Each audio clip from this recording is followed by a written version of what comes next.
Hello നമസ്കാരം. Study സ്റ്റുഡിയോയിലേക്ക് എല്ലാവർക്കും സ്വാഗതം. നമ്മളിന്ന് Sreenarayana Guru open university BA fourth sem സോഷ്യോളജിക്കാരുടെ മെയിൻ പേപ്പറായ സൊസൈറ്റി ഇൻ ഇന്ത്യ എന്നതിലെ 4ാമത്തെ ബ്ലോക്കിലെ ഫസ്റ്റ് യൂണിറ്റാണ് ക്ലാസ്സിൽ ഡിസ്കസ് ചെയ്യാൻ പോകുന്നത്. അപ്പോൾ ക്ലാസ്സിലേക്ക് പോകുന്നതിന് മുമ്പ് നിങ്ങൾ എൻ്റെ ഈ ചാനൽ ആദ്യമായിട്ടാണ് കാണുന്നതെങ്കിൽ സബ്സ്ക്രൈബ് ചെയ്യുക, ഷെയർ ചെയ്യുക, നിങ്ങളുടെ കമൻറ്റുകൾ എഴുതി അറിയിക്കുക. അതോടൊപ്പം തന്നെ മലയാളത്തിലുള്ള നോട്ട്സ് ഉണ്ട്, പെയ്ഡ് നോട്ട്സാണ്. നോട്ട്സ് ആവശ്യമുള്ളവരോ അല്ലെങ്കിൽ ഇംഗ്ലീഷിൽ അസൈൻമെൻറ്റ്സ് ഉണ്ട്, അതൊക്കെ പെയ്ഡായിട്ടാണ്. അസൈൻമെൻറ്റ്സ് ആവശ്യമുള്ളവരുണ്ടെന്നുണ്ടെങ്കിൽ മുൻ വീഡിയോസിൽ ഞാൻ ഡിസ്ക്രിപ്ഷൻ ബോക്സിൽ എൻ്റെ വാട്സപ്പ് നമ്പർ കൊടുത്തിട്ടുണ്ട്. ആ നമ്പറിൽ ബന്ധപ്പെടുകയാണെങ്കിൽ അതിൻ്റെ ഡീറ്റെയിൽസ് തരാം. ഓക്കെ, ക്ലാസ്സിലേക്ക് പോകാം.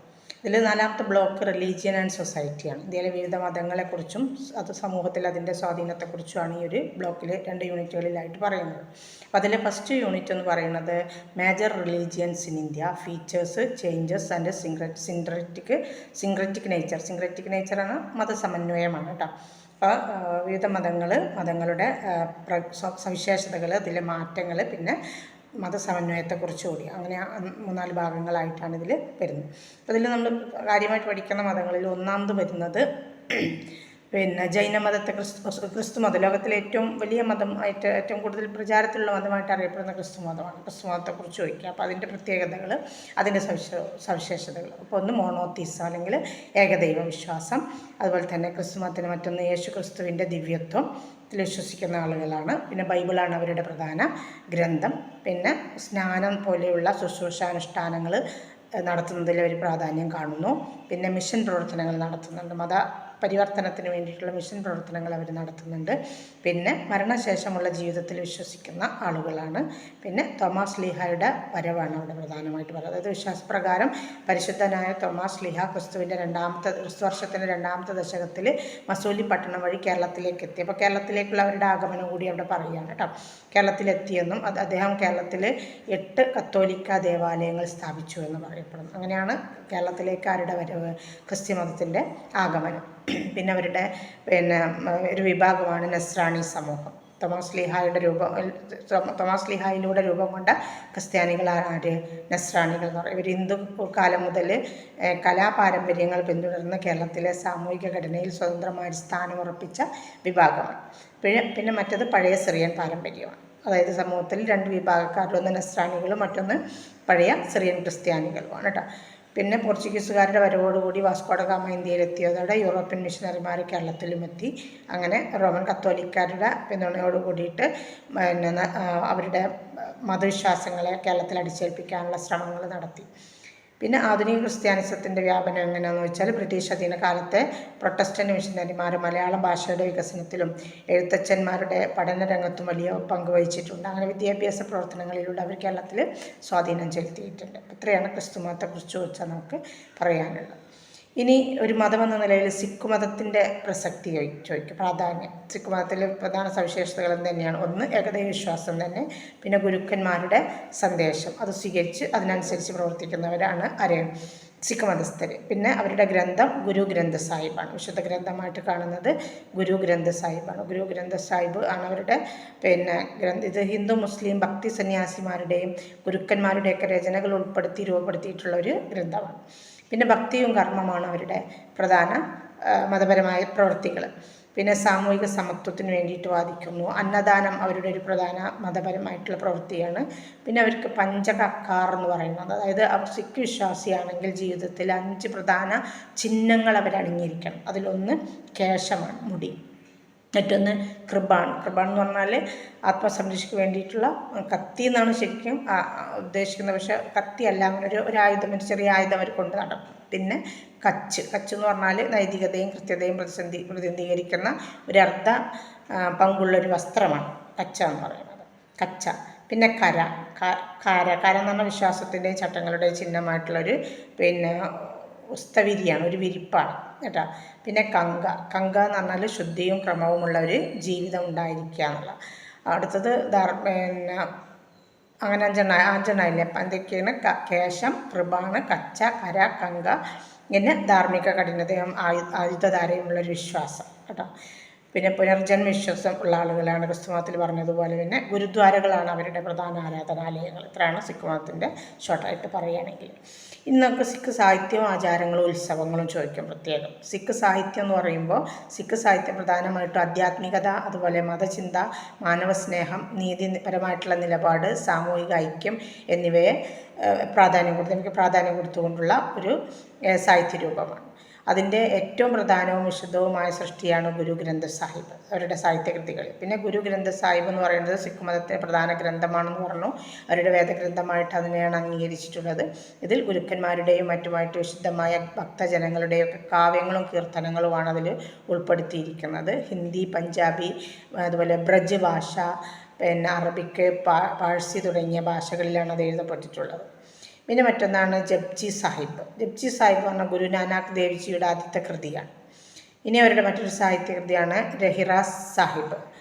അതായത് സുഗമനി സാഹിബ്, ആസാദി വാർ തുടങ്ങിയ പിന്നെ കൃതികളും അവരുടെ പ്രധാന ഗ്രന്ഥങ്ങളായിട്ട്, അതായത് ദൈനംദിന ആരാധനയ്ക്കുള്ള കവിതാ സമാഹാരങ്ങളാണ് മറ്റ് കൃതികളൊക്കെ. പ്രധാന ഗ്രന്ഥം എന്ന് പറയുന്നത് തന്നെയാണ് ഗുരുഗ്രന്ഥ സാഹിബ് കേട്ടോ.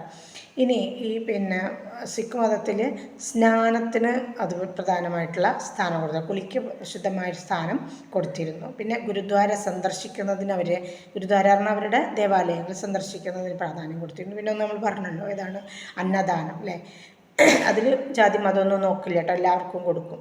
പിന്നെ ആനന്ദ് ഖർജ് അഥവാ വിവാഹത്തിന് ഇതൊരു ചടങ്ങായിട്ട് നടത്തുമ്പോൾ അതിനെ വിളിച്ചിരുന്ന പേരാണിത് ആനന്ദ് ഖാർജ്. പിന്നെ അന്ത്യകർമ്മങ്ങളിൽ അവർ വിശ്വസിക്കുന്നുണ്ട്.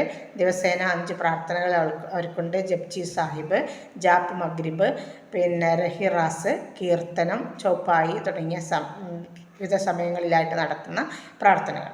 ഇനി അവരുടെ ഉത്സവങ്ങളൊന്ന് ഗുരു പർബാണ്. ഗുരു പർബ് എന്ന് പറഞ്ഞാൽ ഗുരുക്കന്മാരുടെ ജന്മദിനങ്ങൾ ആഘോഷിക്കുന്നതിനാണ് ഗുരു പർബ് എന്ന് പറയുക. പിന്നെ വൈശാഖി, സിഖ് മതത്തിൻ്റെ ഗൽസ സേനയുടെ സ്ഥാനം ഓർമ്മപ്പെടുത്തുന്ന ഒരു ഉത്സവമാണ്. ഗൽസ എന്ന് പറയുന്നത്, ഗൽസാപ്പ എന്ന് പറയുന്നത് സിഖ് സൈന്യത്തെയാണ്. പിന്നെ ഹോളോ മൊഹല്ല എന്ന് പറഞ്ഞാൽ ഗൽസ സാഹസികതയുടെയും അവരുടെ ധൈര്യം പ്രദർശിപ്പിക്കുന്നതിൻ്റെയൊക്കെ ഒരു ആഘോഷമാണ്. അതായത് അവരുടെ സൈന്യം അവരുടെ സാഹസികത പ്രദർശിപ്പിക്കുന്ന ഒരു ആഘോഷം. പിന്നെ ദീപാവലി അവർക്കും ഉണ്ട് കേട്ടോ. പിന്നെ ഈ ജൈനമതത്തെക്കുറിച്ചാണ്. ജൈനമതം ഇന്ത്യയിലെ ഏറ്റവും പുരാതന മതങ്ങളിൽ ഒന്നായിട്ടാണ് കണക്കാക്കുന്നത്.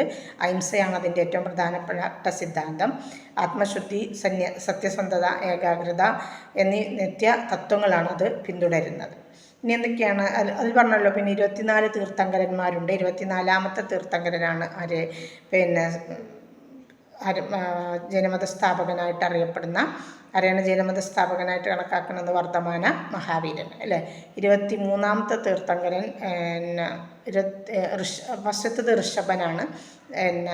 അപ്പോൾ 24ാമത്തെ, അതിനിടയിൽ എത്ര ആളുകളെ വിട്ടുപോയിട്ടുണ്ട്, പക്ഷേ അവരുടെ കൃത്യമായ വിവരങ്ങളൊന്നും ലഭ്യമായിട്ടുമില്ല. അപ്പോൾ എന്തൊക്കെയാണ് ഇനി മതത്തിലെ 4 തത്വങ്ങൾ? 1 അഹിംസയാണ്, 2 ഏകാന്തവാസമാണ്, 3ാമത്തത് സത്യം ഒറ്റ ദിശയോട് കൂടി അല്ലെങ്കിൽ അധികമായി കണക്കാക്കില്ല എന്നുള്ളതാണ്. പിന്നെ ജീവാത്മത്വം, മോക്ഷം നേടാൻ വേണ്ടിയിട്ട് പ്രവർത്തിക്കുക എന്നുള്ളത്. ജൈനമതത്തിൽ 5 പ്രധാന സിദ്ധാന്തങ്ങളുണ്ട്, മൂലസിദ്ധാന്തങ്ങൾ എന്ന് പറയും. അഹിംസ, സത്യം, അസ്തേയ, ബ്രഹ്മചര്യ, അപരിഗ്രഹ, 5 കേട്ടോ. പിന്നെ ബുദ്ധമതമാണ് നമുക്കിതിൽ പഠിക്കാനുള്ള പ്രധാനപ്പെട്ട മതം. ശ്രീബുദ്ധനാണ് സ്ഥാപിച്ചത്. 563 BC-യിലാണ് ബുദ്ധൻ്റെ ജനനം. കപിലവസ്തുവിലാണ് ബുദ്ധൻ്റെ ജനനം. 4 മഹാസത്യങ്ങൾ അഥവാ ആര്യസത്യങ്ങൾ ബുദ്ധൻ പ്രചരിപ്പിച്ചു. ജീവിതം ദുഃഖമയമാണ്, ദുഃഖത്തിന് കാരണങ്ങളുണ്ട്, ദുഃഖത്തിന് അവസാനവുമുണ്ട്, ദുഃഖ നിവാരണത്തിനുള്ള മാർഗങ്ങളുമുണ്ട്. അതാണ് ബുദ്ധൻ പഠിപ്പിച്ചത്. അഷ്ടാംഗ മാർഗങ്ങൾ, 8 മാർഗങ്ങൾ അടങ്ങിയ ഒരു സംഭവം. ഇനി ത്രിപിടക, വിനയപിടക, സുത്തപിടക, അഭിധമ്മ പിടകം എന്ന് പറയുന്നതാണ് ബുദ്ധമതത്തിൻ്റെ ആധാര ഗ്രന്ഥങ്ങൾ. അതിൽ ത്രിപിടകത്തിൽ വരുന്ന 3 പിടകകളാണ് എന്ത്? വിനയപിടക, സുത്തപിടക, അഭിധമ്മ പിടക. പിടക എന്ന് പറഞ്ഞാൽ കൊട്ടയിൽ ഇരിക്കുക എന്ന് പറയില്ലേ, അങ്ങനെ. ഇനി ബുദ്ധമതത്തിലെ ശാഖകൾ ഏതൊക്കെയാണ്? ഒന്ന് തേരവാദ ശാഖ എന്ന് പറയും, തേരവാദ വിഭാഗം എന്ന് പറയുന്നത് ഏറ്റവും പഴയ ബുദ്ധമത ശാഖ. 2ാമത്തത് മഹായാന ബുദ്ധമതം. മഹായാനം എന്ന വലിയ വാഹനം എന്നാണ് ആ വാക്കിൻ്റെ അർത്ഥം. അത് നവീനതയോടും കരുണയോടൊക്കെ കൂടി പൊതുജനങ്ങളുടെ മോക്ഷം ലക്ഷ്യമിടുന്ന ഒരു വിഭാഗമാണ്. പിന്നെ 3ാമത്തത് വജ്രായന ബുദ്ധമതം അഥവാ താന്ത്രിക ബുദ്ധമതം എന്ന് പറയും കേട്ടോ. താന്ത്രികത എന്ന് പറഞ്ഞാൽ താന്ത്രിക പ്രയോഗങ്ങൾ, മന്ത്രങ്ങൾ, യോഗ, ധ്യാന രീതികൾ എന്നിവയ്ക്ക് പ്രാധാന്യം കൊടുത്തിട്ടുള്ളൊരു വിഭാഗമാണ് ഇത് വജ്രായന ബുദ്ധമതത്തിൽ വരുന്നത്. ഇനി 4 ഉത്തമ സത്യങ്ങൾ ഏതൊക്കെയാണ്? അതായത് ബുദ്ധമതത്തിലെ തത്വചിന്തയിൽപ്പെടുന്ന 4 ഉത്തമ സത്യങ്ങൾ. 1 ദുഃഖം, രണ്ടാമത്തത് ദുഃഖത്തിന് കാരണമുണ്ട്, 3 ദുഃഖ നിരോധനം, 4മത്തത് മാർഗം എന്ന് പറയുമ്പോൾ ദുഃഖമില്ലായ്മ ചെയ്യാനുള്ള മാർഗം. അപ്പോൾ നമ്മൾ പറഞ്ഞല്ലോ അല്ലേ, അതിൽ അഷ്ടാംഗ മാർഗങ്ങൾ ശരിയായ പ്രജ്ഞ, അതായത് പ്രജ്ഞ എന്ന് പറഞ്ഞാൽ ശരിയായ ദൃഷ്ടി, ശരിയായ സങ്കല്പം, ശരിയായ വാക്ക്, ശരിയായ കർമ്മം, ശരിയായ ജീവിതം, ശരിയായ വ്യായാമം, ശരിയായ സ്മൃതി, ശരിയായ ധ്യാനം, ഇതൊക്കെയാണ് അഷ്ടാംഗ മാർഗങ്ങളായിട്ട് കണക്കാക്കുന്നത്. ഇനി ബുദ്ധൻ്റെ തത്വചിന്ത ചോദിച്ചാലോ, ശാശ്വതമായ ആത്മാവ് എന്ന ഒന്നില്ല എന്നൊരു വാദമാണ്. പിന്നെ മറ്റൊന്ന് ഒന്നും ശാശ്വതമല്ല ഒന്നും ശാശ്വതമല്ല. പിന്നെ എല്ലാത്തിനും കാരണമുണ്ട്, ഒന്നും സ്വതന്ത്രമായിട്ട് നിലനിൽക്കുന്നില്ല. പ്രതീത സമുത്പാദം എന്നാണ് പറയുക കേട്ടോ. പിന്നെ നിര്യാണം, അതായത് ദുഃഖത്തിൻ്റെ ഒരു അവസ്ഥയാണ്, അതായത് മരണം എന്ന് പറയാം. ബുദ്ധമതത്തിൻ്റെ സാമൂഹിക ഘടന ചോദിച്ചാൽ 4 വർണ്ണങ്ങളെ അത് എതിർക്കുന്നു. ജാതി വ്യവസ്ഥയ്ക്കും ബുദ്ധമതം എതിരാണ്. ബുദ്ധ, ധർമ്മ, സംഘം എന്നിവ ബുദ്ധൻ്റെ 3 ആശയങ്ങളാണ്. ഇതിൽ സംഘം എന്ന് പറയുന്നത് എന്താണ്? ബുദ്ധസന്യാസിമാരുടെയും അതായത് ബുദ്ധഭിക്ഷുക്കളുടെയും ഭിക്ഷുണിമാരുടെയും സമൂഹത്തെയാണ് ബുദ്ധസംഘം എന്ന് പറയാം. വിവാഹം ഉപേക്ഷിച്ച് സന്യാസി ജീവിതം സ്വീകരിക്കാനാണ് ബുദ്ധഭിക്ഷുക്കളും ഭിക്ഷുണികളും അല്ലെങ്കിൽ അങ്ങനത്തെ ജീവിതമാണ് അവർ നയിച്ചിരുന്നത്. പിന്നെ ജാതി വ്യവസ്ഥക്കെതിരെ സ്ത്രീപക്ഷമായ നിലപാട് സ്വീകരിക്കുന്നതിന് വേണ്ടിയിട്ടൊക്കെ ശബ്ദമുയർത്തിയ ഒരു മതം കൂടിയാണ് ബുദ്ധമതം കേട്ടോ. ഇനി നമുക്കിതിൽ കാര്യമായിട്ട് വരുന്നത് നമ്മൾ പറഞ്ഞില്ല, സിങ്ക്രറ്റിസം എന്ന് പറഞ്ഞാൽ മതസമന്വയം. അത് നമ്മളോട് ചോദിക്കും, എന്തായാലും ഒരു ക്വസ്റ്റ്യൻ ഉണ്ടാവും, മതപരമായ സമന്വയത്തെ നിങ്ങൾ അനുകൂലിക്കുന്നുണ്ടോ, അതിൻ്റെ ഗുണങ്ങളും ദോഷങ്ങളും പറയുക എന്നൊക്കെ പറഞ്ഞിട്ട് ചോദിക്കാറുണ്ട് സാധാരണ. അപ്പോൾ എന്താണ്, മനുഷ്യരിൽ വിഭജനം ഉണ്ടാക്കുന്ന ഒരു പ്രധാന ഘടകമായിട്ട് മതം മാറുന്നത് നമ്മൾ ചരിത്രത്തിലും ആധുനിക ലോകത്തും ഒക്കെ കാണുന്ന ഒരു സംഭവമാണ് അല്ലേ. അപ്പോൾ അതുകൊണ്ട് തന്നെ എന്താണ്, മതങ്ങളിലേക്കുള്ള സഹിഷ്ണുതയും സഹവർത്തിത്വവും വളർത്തുന്നതിനുള്ള ശ്രമങ്ങൾ അത്യാവശ്യമാണ്.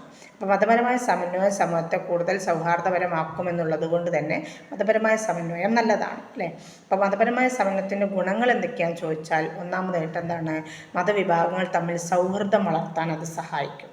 മറ്റൊന്ന്, വിവിധ മതങ്ങളുടെ മൂല്യങ്ങളും ആചാരങ്ങളും പരസ്പരം അറിയാൻ അത് അവസരം കൊടുക്കുന്നുള്ളൂ. ഇനിയൊന്ന്, മനുഷ്യരുടെ മനസ്സിൽ സഹനവും പരിഗ്രഹവും വളർന്നു വരാൻ അത് സഹായിക്കും എന്നുള്ളത്.